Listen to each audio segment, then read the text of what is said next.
안녕하세요. 르자의 마음 북이에요. 오늘 소개해드릴 책은 존 카바친이 이야기하는 당신이 모르는 마음 챙김 명상. 존 카바친이 지었고요. 안희영, 김정화, 공역, 학지사에서 출판했습니다. 프롤로그부터 읽어드릴게요.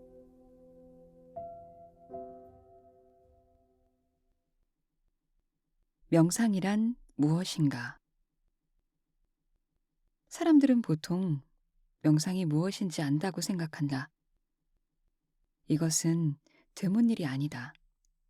특히 요즘 명상은 자주 접할 수 있는 말이고, 명상에 대한 사진과 글도 많으며 그 주제에 대한 팟캐스트나 온라인 담화도 풍부하다. 그러나 사실 우리는 대부분 여전히 명상이 무엇이고 명상으로 무엇을 할 수 있는지에 대해 매우 편협하고 불완전한 관점을 가지고 있는지도 모른다. 또한 명상에 대한 고정관념에 빠지기도 쉽다.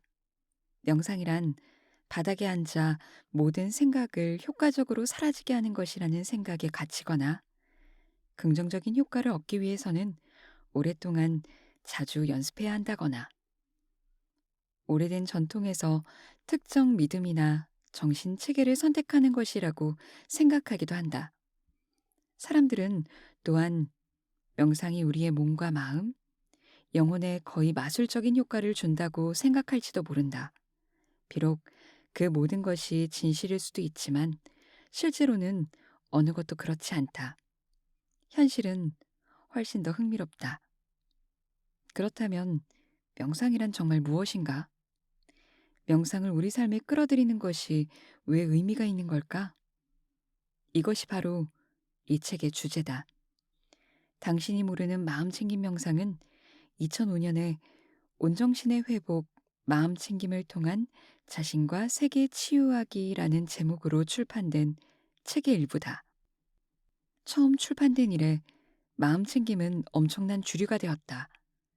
전 세계 수백만 명의 사람들이 일상생활에서 공식적인 마음챙김 명상을 수련하고 있다.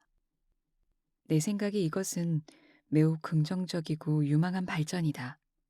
나는 여러 해 동안 다른 사람들과 함께 이러한 일이 촉진되기를 희망하며 돕기 위해 노력했다. 이것이 주류로 들어오는 과정에서 필연적으로 어느 정도의 과대선전, 상업적 이용, 기회주의가 나타났고, 명상에 대한 배경도 없고 훈련도 거의 받지 않은 사람들이 명상을 가르치겠다고 나서는 경우도 있다. 그럼에도 불구하고 그 과대선전조차도 성공의 상징으로 볼 수 있다.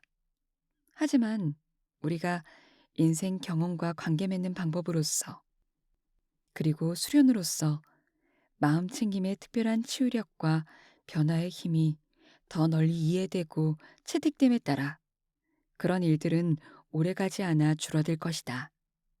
명상이 바닥이나 의자에 가만히 앉아 있는 것이 전부는 아니지만, 자리를 잡고 앉는다는 것은 문자 그대로나 비유적으로나 둘 다 마음 챙김의 중요한 요소다. 한마디로 자리를 잡고 앉으면 펼쳐지고 있는 자신의 삶과 알아차림이라는 타고난 능력을 더 잘 알 수 있다는 것이다. 이는 실제로 얼마나 알아차림을 가치 있게 여기는지, 그리고 간과하고 있는지, 얼마나 과소평가하고 있는지 깨닫는 데 매우 직접적이고도 편리한 방법이다. 삶에 대한 열정. 삶 속에서 규칙적으로 명상을 한다는 것은 어떤 입장을 취하는 것으로도 볼 수 있다. 이런 행위 자체가 인간이 지닌 지성에 대한 심오한 표현이기 때문이다. 이는 궁극적으로 매 순간에 진정으로 머물지 못하는 행동을 멈추게 하고, 아주 짧은 순간이라도 실제로 존재하게 하는 온전한 정신과 사랑에 대한 근본적인 행위다. 그 상태로 들어가는 것은 매우 간단하지만 동시에 명상 수련으로서, 그리고 존재의 한 방식으로서 마음 챙김을 뒷받침하는 매우 혁신적인 행동이다. 이것은 배우기도 하기도 쉽다. 하지만 수련하는 것을 잊어버리기도 쉽다. 문자 그대로 이렇게 잠깐씩 하는 것은 시간이 거의 걸리지 않고 기억만 하면 되는데도 말이다. 다행히 사회의 다양한 영역에서 점점 더 많은 사람이 알아차림하는 능력을 알게 되면서 이 능력을 이런저런 형태로 받아들여 키우고 있다. 학교 아이들부터 어른들, 학자부터 사업 전문가, 엔지니어 기술자부터 지역사회 지도자와 사회활동가들, 학생들부터 의대생과 대학원생들, 정치가부터 여러 수준의 스포츠 운동선수들에 이르기까지 다양한 사람이 알아차림 능력을 키우고 있다. 그리고 대부분의 경우 마음 챙김이 사치나 지나가는 유행으로서가 아니라 완전하고 윤리적으로 진실한 삶을 살기 위해 절대적으로 필요하다는 인식이 커지고 있다. 우리 모두는 냉혹하게 다가오는 어려움에 직면해 있지만 적어도 한순간이라도 우리 마음이 스스로 만들어내는 습관적인 한계와 자신에게 말하는 이야기와 고질적이고 맹목적인 태도가 진실일지언정 완전한 진실은 아닐 수 있다는 것을 꿰뚫어 보고 초월할 수만 있다면 하루하루 이 특정 순간에 우리가 사용할 수 있는 매력적인 커다란 기회와 선택을 마주할 수 있다. 마음 챙김은 공식적인 명상뿐만 아니라 일상생활과 업무 중에서도 여러 가지 방법으로 키워나갈 수 있다. 공식적인 명상은 앉아서, 누워서, 서서 또는 걸으면서 하는 등 여러 가지 자세로 할 수 있다. 또한 우리가 비공식적인 명상 수련이라고 부르는 것은 말하고 행하는 모든 것이 실제로 명상 수련이 될 수 있음을 의미한다. 여기에는 삶 자체를 명상 수련과 동일선상에 놓고 그 안에서 펼쳐지는 모든 것, 원하는 것, 원치 않는 것, 그리고 간과하였던 것이 진정한 교육과정이라는 인식이 포함되어 있다. 이렇게 보면 명상은 우리 자신의 마음이나 삶 또는 세상에 있는 어떤 것도 배제하지 않고 어떤 순간이라도 펼쳐지고 있는 것에 대한 자각을 심어주고 배움과 성장과 치유가 일어나는 완벽한 순간이 된다.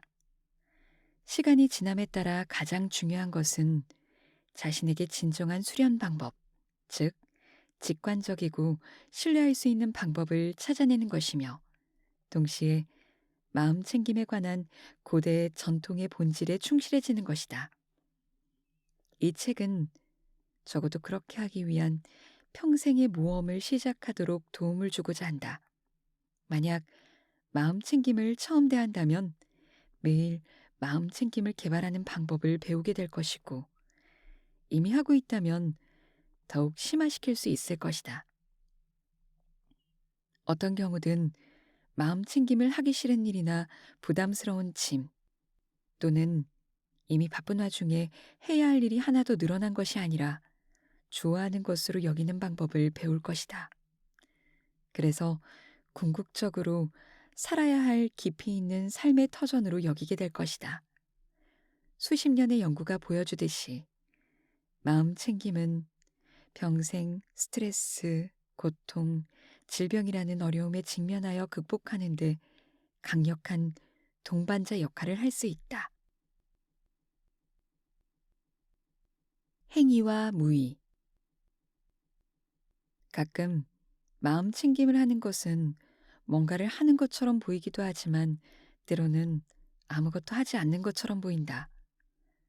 겉에서 보면 알 수가 없다. 하지만 아무것도 하지 않는 것처럼 느껴질 때도 그런 것이 아니다. 사실 그것은 행위가 아니다. 좀 이상하게 들릴지 모르지만 마음 챙김 명상은 우리가 지금껏 무슨 일을 하거나 어디에 가는 것과는 다르게 단순히 우리가 이 순간에 존재하는 것, 즉 무의에 관한 문제다.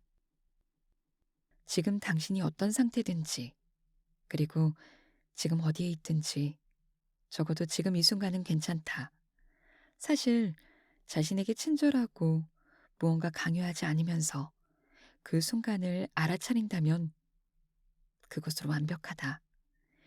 규칙적으로 마음챙김 명상을 하면 우리 안의 순수한 알아차림의 특징인 열린 공간에 다가갈 수 있으며, 세상에서 행동하는 방식에 있어서도 마음챙김을 표현할 수 있다.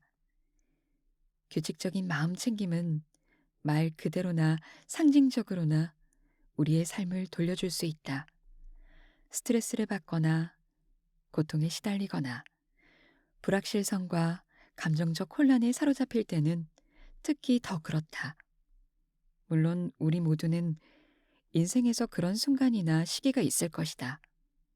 그러나 이 순간 인기가 있건 평판이 나쁘건 간에 마음 챙김에는 무엇보다도 수련이 필요하며, 이 수련은 때로 고되기도 하다. 대부분의 사람에게 마음 챙김은 의도적이고 지속적인 개발을 필요로 한다.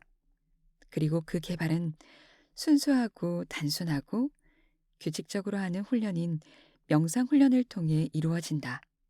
이는 간단하지만 그렇다고 쉬운 것은 아니다. 이것이 마음 챙김 명상을 할 가치가 있는 이유 중 하나다. 여기에 시간과 에너지를 쏟는 것은 매우 유익하며, 이로 인해 당신은 완전히 변할 수 있다. 이것이 사람들에게 마음챙김 수련이 내 인생을 되돌려 주었다라고 말하게 만드는 이유 중 하나다. 마음챙김, 주류를 이루다. 명상, 특히 지난 40년 동안 마음챙김 명상이 점차 주류가 된 데는 여러 가지 이유가 있다. 그 이유 중 하나는 세계 각국에서 점점 더 성장하고 있는 나의 동료들이 속한 단체와 관련이 있다. 나는 1979년 매사추세츠 대학 의료센터에서 개발하여 시행한 MBSR, 마음 챙김에 근거한 스트레스 완화 프로그램을 가르치는 기회를 누려왔다. 이후 몇 년 동안 MBSR은 우울증에 대한 MBCT, 마음 챙김에 근거한 인지치료와 같은 다른 마음 챙김에 근거한 수련의 개발과 연구에 영감을 주었으며, 사람들이 스스로 발견하거나 과학적 연구를 통해 MBSR이 가치 있고 효과적임을 보여주었다. MBSR은 외래 환자를 위한 8주 코스의 프로그램이다.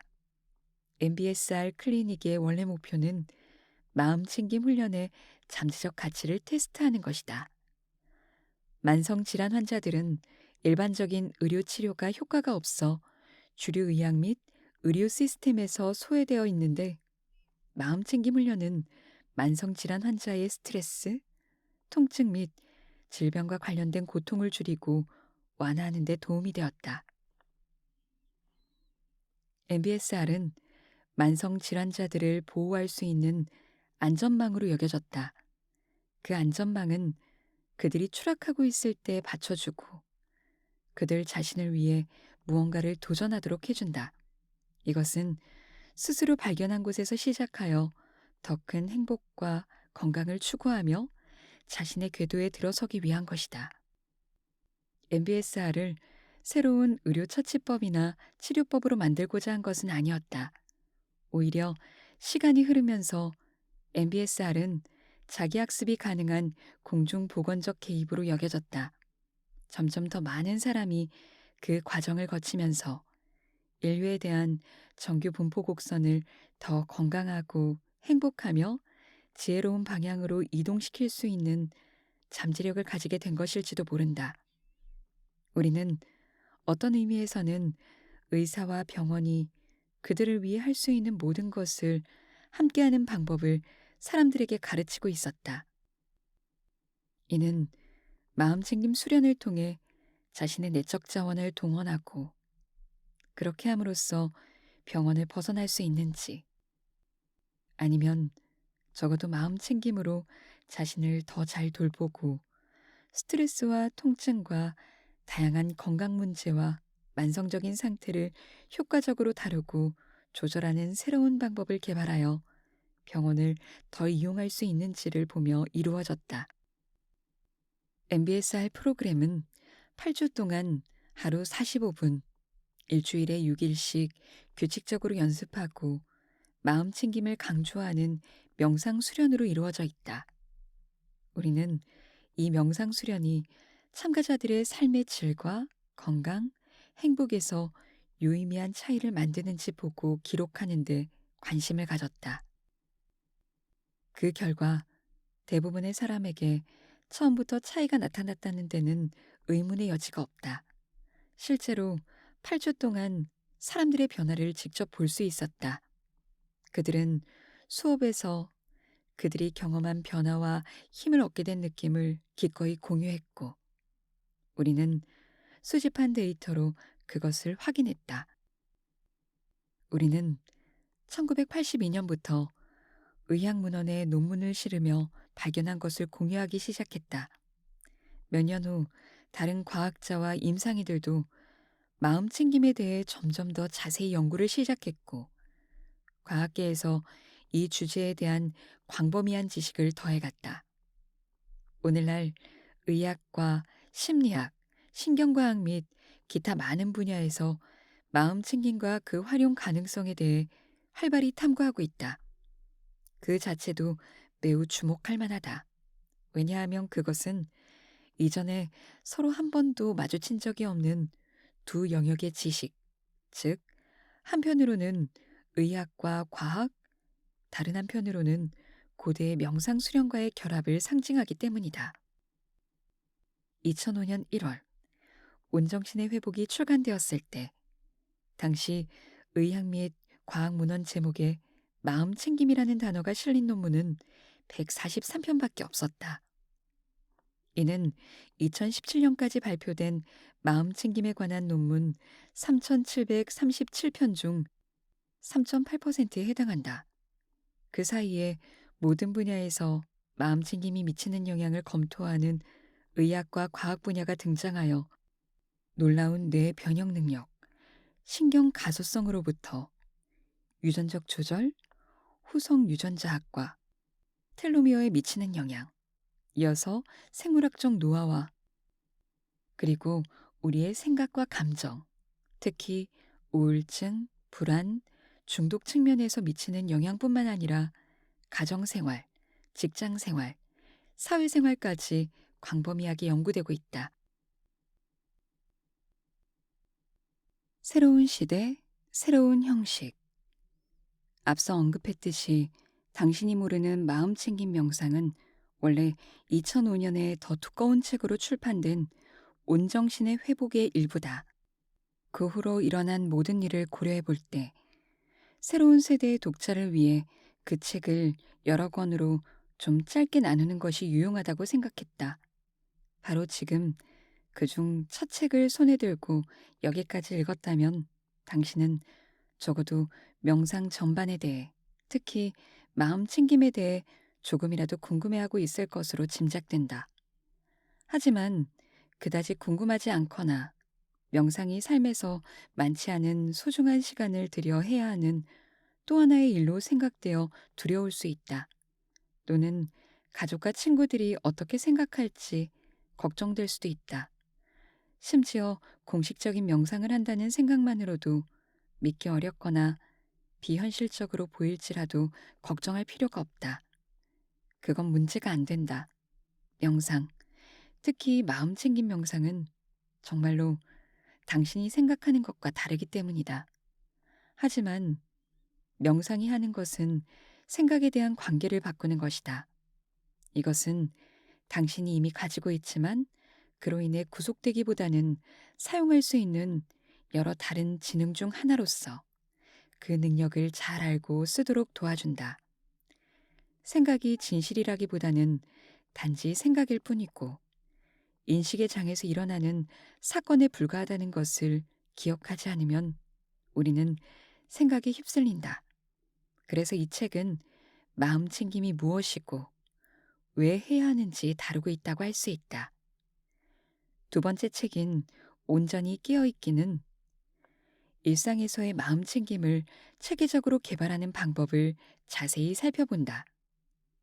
마음 챙김의 치유력과 변화력은 수련 그 자체에 있다. 마음 챙김은 기술이 아니다. 그것은 내면과 외면의 전체 경험과 현명하게 관계를 맺는 방법이다. 이는 감각들, 즉 오감보다 많은 감각이 있음을 알려줄 것이다. 이 두 번째 책은 공식적인 명상 수련으로서의 존재의 방식으로서의 마음 챙김 방법을 상세히 다루고 있다. 세 번째 책인 마음 챙김의 치유력은 마음 챙김의 약속에 관한 것이다.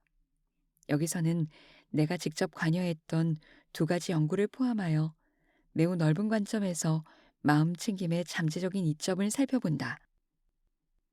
2005년 이후 나온 모든 새로운 과학 연구 결과를 충분히 문서화하지는 못했다. 그 양이 여태까지의 연구 결과를 압도할 만큼 많고 매일같이 더 나은 내용이 쏟아져 나오기 때문이다.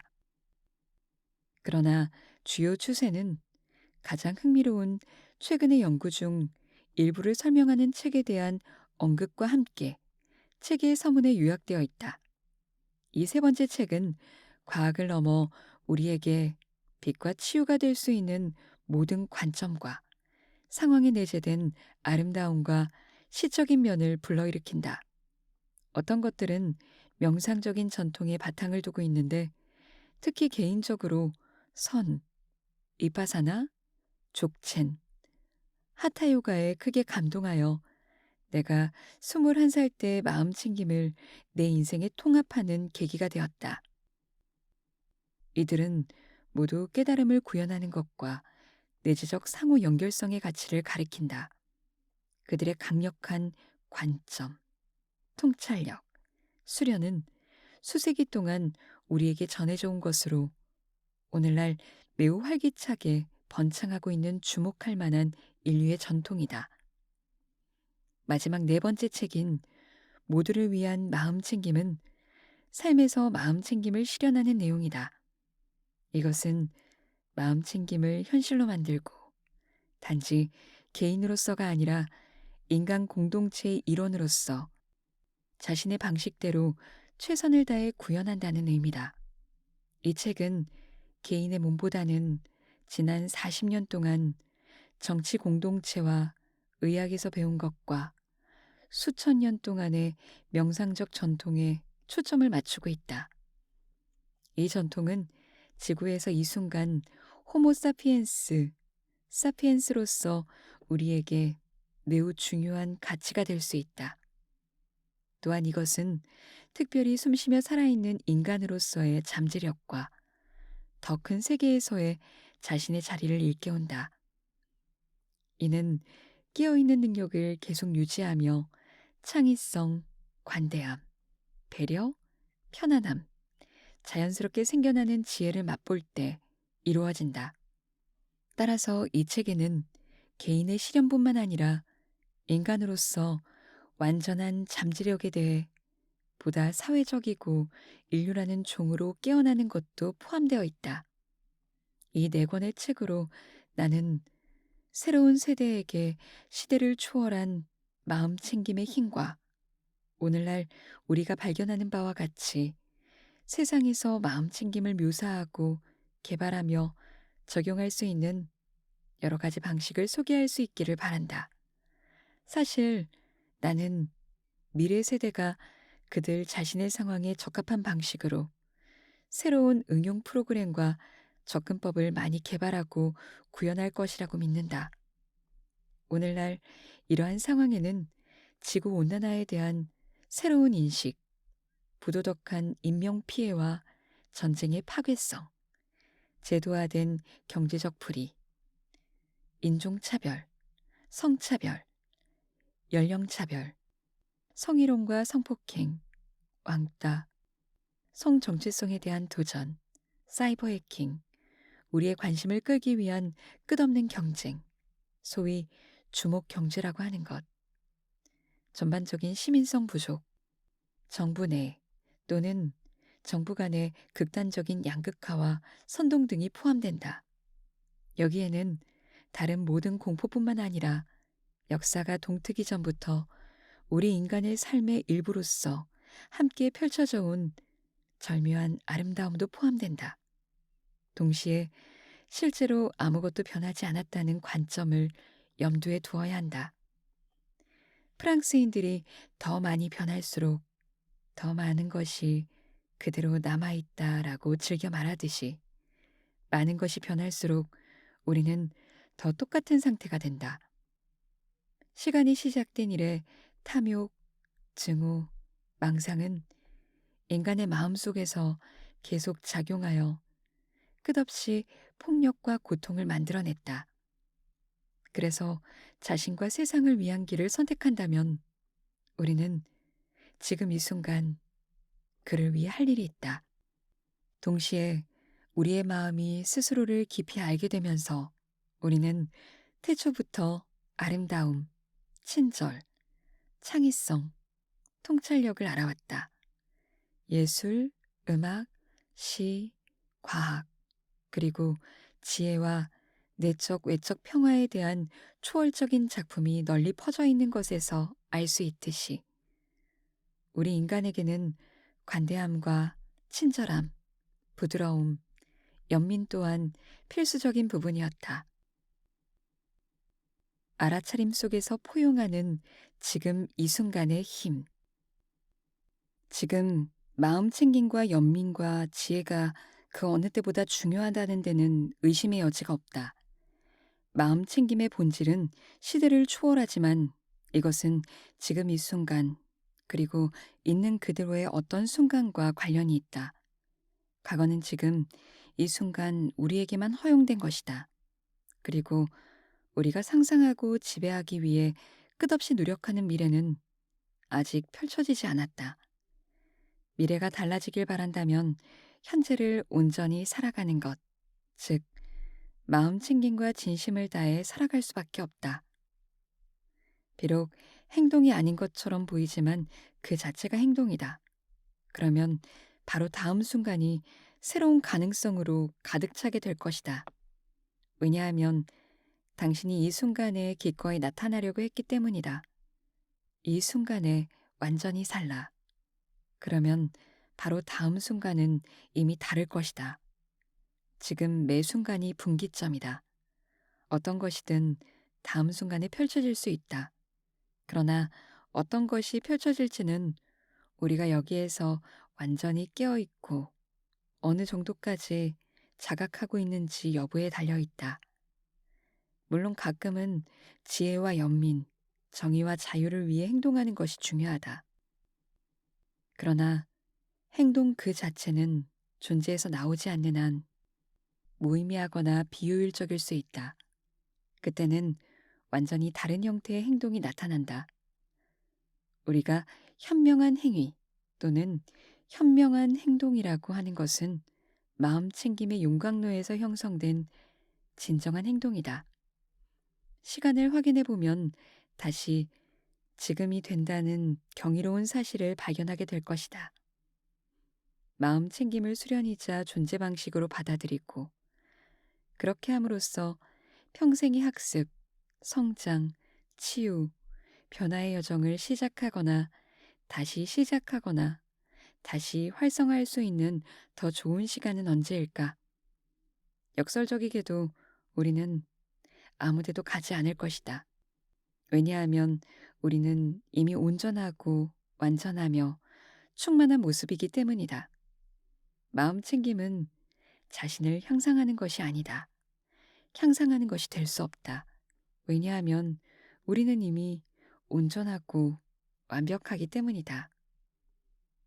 우리의 사고방식에서 어떤 뛰어난 부분이 바로 이 순간에 동원될 수 있다는 반론에도 불구하고 오히려 우리가 이 순간에 이미 온전하고 완전하다고 인식하는 것이 중요하다.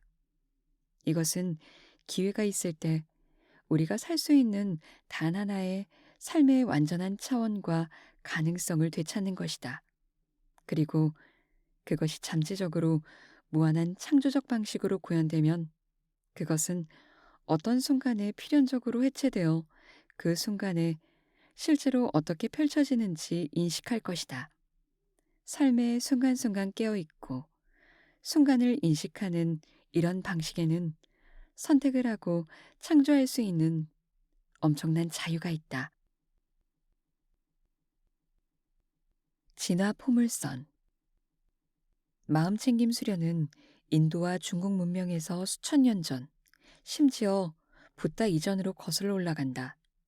하지만 마음챙김을 가장 분명하고 자세하게 표현했던 이들은 붓다와 수세기 동안 그의 발자취를 따라온 사람들이었다. 붓다는 마음챙김을 고통에서 해방되는 직접적인 길이라고 말하였다. 앞서 살펴본 것처럼 마음챙김은 존재의 한 방식으로 생각될 수 있다. 마음챙김은 인간의 깨어남에 대한 본질과 그것이 새로운 시대와 문화, 그리고 도전에 직면하여 어떻게 구현될 수 있는지 끊임없이 재검토하고 재조명하는 것이다. 마음챙김이라는 단어는 수세기 동안 발전해온 인간의 지혜에 관한 진화 포물선을 나타내고 있으며 이제는 새로운 방법을 찾아 새로운 형태를 취하여 우리 삶의 본질적인 온전함을 고도로 상호 연결되어 있는 지구상의 존재로 인식하도록 돕고 있다. 그래서 대단히 젊고 매우 빨리 성숙하는 인류의 지속적인 발전을 촉진하고 있다. 과학자와 명상가들 사이에 지속적인 연구와 교류, 대화를 통해 그리고 점점 더 많은 전통과 문화를 가진 다양하고 헌신적이며 잘 훈련된 마음챙김 교사들의 연구를 통해 우리는 마음챙김과 잠재적으로 치유와 변화의 효과를 이해할 수 있는 더 타당한 방법뿐만 아니라 다른 영역에서 이를 구현할 수 있는 새로운 방법을 찾고 있다. 심지어 전 세계 정치인과 정부조차 지역사회나 국가의 건강함을 증진할 수 있다는 가능성을 바탕으로 마음챙김의 개발과 수련에 주목하고 정책을 개발하기 시작하였다. 정치인들을 너무 믿으라는 말은 아니다. 다만 그들 역시 인간이고 어떤 상황에서는 그들이 더 큰 이익을 위해 사회에서 소외되고 박탈당한 사람들에게 조직적인 도움을 주는 방식으로 행동할 수 있다는 것이다. 도전과 열망. 결국 가장 중요한 도전은 우리 모두가 최소한 지금보다 더 깨어나야 한다는 것이고, 말 그대로나 비유적으로 우리가 할 수 있고 관심을 가질 수 있는 만큼 온정신을 회복하는 것이다. 특히 마음 챙김이 근본적으로 인간으로서 가장 심오하고 가장 좋은 것과의 사랑이라는 것을 깨닫는다면 말이다. 그러면 우리는 여기서 보이는 것을 보고 느껴지는 것을 느끼고 모든 감각을 통해 더 잘 인식하는 더 나은 상태에 있을 것이다. 모든 인간의 경험은 일생 동안의 실험이나 모험으로써 기회가 있는 동안 펼쳐질 수 있는 것을 보기 위해 삶에 더 온전히 초대되기를, 알아차림으로 유지되기를 기다리고 있다. 점점 더 의도를 확장하고 깨어있는 상태를 구현하는 세계에 온 것을 환영한다. 마음 챙김에 대한 여러분의 관심과 이해가 자라서 꽃을 피우고 여러분의 삶과 일, 가족과 공동체, 그리고 우리 모두가 속한 이 세상에 매일, 매 순간 영향을 주고 활력을 주기를 기원한다. 2018년 1월 24일 매사추세츠 노샘프턴 존 카바친.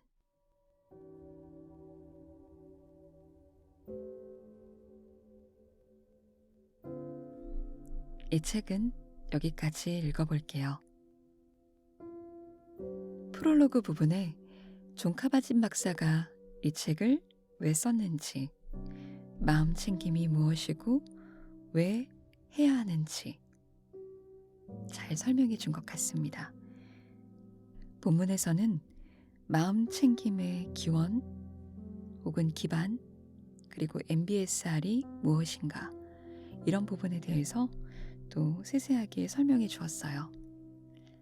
MBSR에 대해서 조금 더 깊이 공부하고 계시거나 알고 싶은 분은 이 책을 읽어보시길 추천해 드릴게요.